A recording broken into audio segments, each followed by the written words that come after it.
हमारी दुनिया बहुत सी रहस्यों से भरी पड़ी है और बहुत से रहस्यों को तो सुलझा लिया जाता है, लेकिन बहुत से रहस्य ऐसे भी होते हैं जो हमेशा के लिए रहस्य ही बनकर रह जाते हैं। आज की कहानी अमेरिका के डी.बी. कूपर नाम के एक ऐसे चोर की है जो पूरी दुनिया के लिए आज तक रहस्य ही बना हुआ है। FBI और बहुत सी जांच एजेंसियां इस चोर को पकड़ने के लिए 50 साल से ज़्यादा का समय खर्च कर चुकी है, लेकिन उन्हें अभी तक कोई सफलता नहीं मिली। बात 1971 की है। सूट बूट पहने एक शख्स हाथ में काले रंग का बैग लिए अमेरिका एयरपोर्ट पर पहुंचता है। वहीं उसने काउंटर पर जाकर सिएटल जाने वाली फ़्लाइट की टिकट ली। वहां उसने अपना नाम डेन कूपर बताया, जो असल में उसका नाम था ही नहीं। उसे आज भी डी.बी. कूपर के नाम से ही जाना जाता है। हालांकि टिकट लेकर वो रहस्यमय शख्स सीधे अपने फ़्लाइट की ओर बढ़ता है। उसके विमान का नाम बोगी 727 था। उसे हवाई जहाज़ के सबसे पीछे वाली सीट मिली थी। वह सीधा जाकर अपनी सीट पर बैठ गया। बाकी यात्रियों की तरह उसने अपना बैग ऊपर न रखकर अपने पास ही रखा। विमान जैसे ही एयरपोर्ट से उड़ा, डी.बी. कूपर ने अपना काम शुरू कर दिया। कूपर ने फ़्लाइट अटेंडेंट को एक कागज़ का टुकड़ा दिया। कहा जाता है कि तब अटेंडेंट को लगा कि वह कोई बिजनेसमैन है और उसे अपना नंबर दे रहा है। हालांकि अटेंडेंट ने उसे कागज़ को लिया और अपने पास रख लिया, लेकिन उसे पढ़ते ही वो अचंभित हो गई। दरअसल उस कागज़ के टुकड़े पर लिखा था, मेरे पास बॉम्ब है। कूपर ने फ़्लाइट अटेंडेंट को अपना बैग खोलकर भी दिखाया। उसमें सचमुच में बॉम्ब था। इसके बाद कूपर ने उसे अपनी सारी शर्तें बताई और कहा कि विमान को नज़दीकी एयरपोर्ट पर लैंड कराया जाए, उसमें फिर से ईंधन भरा जाए। इसके साथ ही उसने $2 लाख और 4 पैराशूट भी मंगवाए। कूपर की मांग सुनकर फ़्लाइट अटेंडेंट सीधे पायलट के पास पहुंची और उसने सारी बातें बताई। इसके बाद पायलट ने तुरंत विमान हाईजैक और कूपर की मांगों के बारे में सेंट्रल के एयरपोर्ट ट्रैफिक कंट्रोल को सूचना दी। फिर क्या था, हर तरफ अफरा तफरी मच गई। पुलिस से लेकर FBI तक को इसकी सूचना दी गई। हालांकि यात्रियों की जान खतरे में थी, इसलिए अमेरिकी सरकार ने उसकी मांगे मान ली और $2 लाख से भरा एक बैग उसके पास विमान में पहुंचा दिया गया। लेकिन उससे पहले FBI ने उन नोटों के नंबर को नोट कर लिया था ताकि हाईजैकर को पकड़ा जा सके। किसी को भी अंदाज़ा नहीं था कि कूपर का असली खेल तो अभी बाकी था। दरअसल कूपर की जब सारी मांगे पूरी हो गई तो उसने पायलट को विमान उड़ाने के लिए कहा।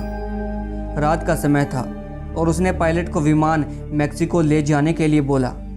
उधर अमेरिकी एयरफोर्स ने भी अपने 2 विमान उसके पीछे लगा दिए थे ताकि लैंडिंग के वक्त कूपर को पकड़ा जा सके। विमान अभी हवा में ही था कि कूपर ने सभी को पायलट रूम में जाने को कहा। साथ ही उसने यह भी हिदायत दी कि दरवाज़ा अंदर से बंद रखा जाए। इसके थोड़ी ही देर के बाद पायलट को विमान में हवा के दबाव में फ़र्क महसूस हुआ। जब पायलट ने बाहर जाकर देखा तो विमान का दरवाज़ा खुला हुआ था। उसने तुरंत जाकर दरवाज़ा बंद किया और कूपर को पूरे विमान के अंदर ढूंढा, लेकिन उसका कुछ पता नहीं चला।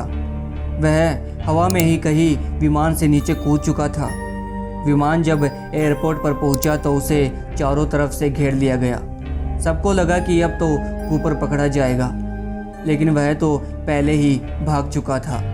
हर कोई यह जानकर हैरान था कि आखिर कूपर ने ऐसा कब किया। यहाँ तक कि उस समय विमान के साथ साथ चल रहे अमेरिकी एयरफोर्स के विमान के पायलट को भी इसके बारे में कुछ पता नहीं चला। इसके बाद प्लेन की छानबीन की जाती है, जिसमें से कूपर के टाई का क्लिप और उसके मंगवाए गए 4 पैराशूट में से 2 पैराशूट मिलते हैं। कूपर बाकी के सभी सबूत को अपने साथ ले जाता है, जिसमें उसके द्वारा फ़्लाइट अटेंडेंट को दिया गया लेटर भी था। कूपर को पकड़ने के लिए FBI द्वारा नोरजाकी नाम से खोज शुरू की जाती है।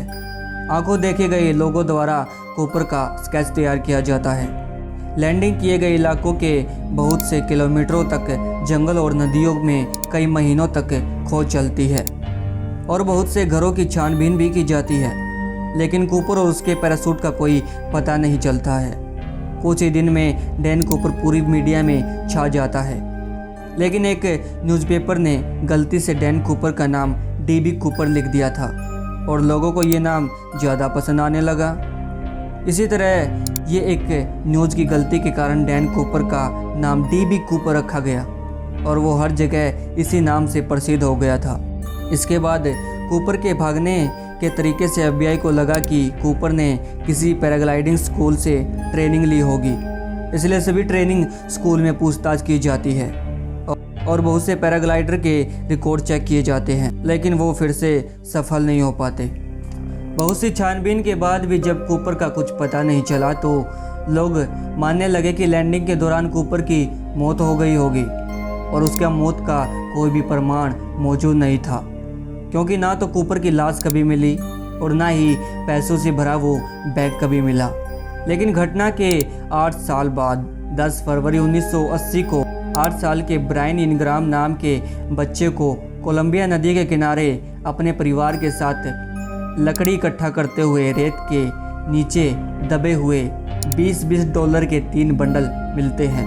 बहुत साल से रेत के नीचे दबे होने के कारण नोट काफ़ी खराब हो गए थे, पर बीच के कुछ नोट अभी भी सुरक्षित थे और अधिकारी इन नोटों के सीरियल नंबर देखकर पहचान जाते हैं कि ये वही नोट हैं जो उस रात कूपर को दिए गए थे। और इस घटना के बाद कूपर के केस ने फिर से तेजी पकड़ी।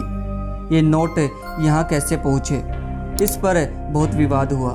किसी का कहना था कि यह कूपर ने फिरौती में मांगे नोटों का इस्तेमाल कभी किया ही नहीं और उसने उन नोटों को यहाँ लाकर छुपा दिया था। और किसी का कहना था कि पैराग्लाइडिंग के समय नोट के कुछ बंडल कूपर के बैग से गिरकर यहाँ गए होंगे। ऐसे ही बहुत सी कहानियाँ बनाई गई, पर इस घटना से कूपर का कुछ भी पता नहीं चल पाया। लेकिन डीबी कूपर की हाईजैकिंग के बाद उससे जुड़ा ये पहला सबूत मिला था। डीबी कूपर के इस केस के बारे में कई सालों साल छानबीन होती रही है, लेकिन कोई भी पुख्ता सबूत कभी नहीं मिल पाया और आखिरकार 2016 में इस केस को FBI द्वारा बंद कर दिया जाता है। दोस्तों, आपको क्या लगता है कि डीबी कूपर जब जहाज़ से कूदा, क्या उसके पास कोई प्लान था? अगर वो कूदा तो कूदकर वो कहाँ गया? अगर उसे अमेरिकी सरकार से पैसे ही चाहिए थे तो आज तक उसने उन पैसों को कहीं खर्च क्यों नहीं किया? आखिर डीबी कूपर का इस हाईजैकिंग के पीछे का क्या मकसद था, क्या रहस्य था? ये तो अतीत के गर्भ में ही मौजूद है। दोस्तों, आपकी इस बारे में क्या राय है? हमें अपनी राय अवश्य दीजिएगा। हम मिलते हैं आपसे अगले वीडियो में। तब तक के लिए धन्यवाद।